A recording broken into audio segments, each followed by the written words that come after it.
That's why it's so weird that Donald Trump is just across the street. Because he doesn't belong in my city. I don't know where he belongs, but he surely doesn't belong here. We New Yorkers used to tolerate him when he was just another grubby real estate hustler masquerading as a big shot. A two-bit playboy lying his way into the tabloids, pretending to be a spokesperson for himself. He was calling it as himself for himself, to fool the press into inflating his net worth. A clown. But this city is pretty accommodating. We make room for clowns. We have them all over the city. People who do crazy things in the street, we tolerate it. It's part of the city, it's part of the culture. But not a person like Trump who will eventually run the country. That does not work, and we all know that.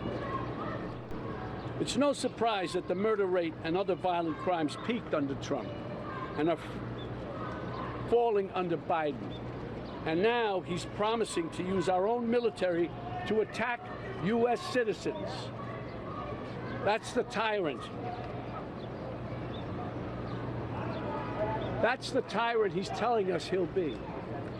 And believe me, he means it. Trump bought their votes with outrageous lies and empty promises. He got the most religious evangelicals to applaud a sinner who bragged about sexual assault, and who, just a couple of blocks from here, a jury found him liable for sexual abuse.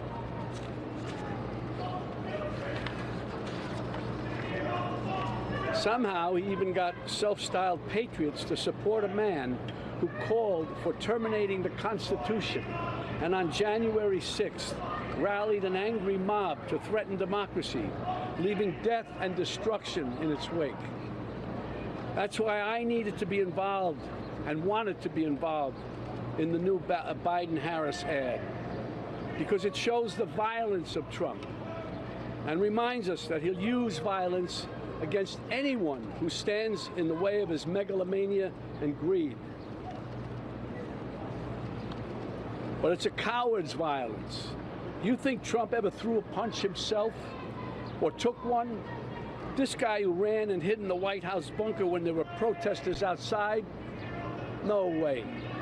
He doesn't get blood on his hands. No, he doesn't. He directs the mob to do his dirty work for him by making a suggestion, an inference.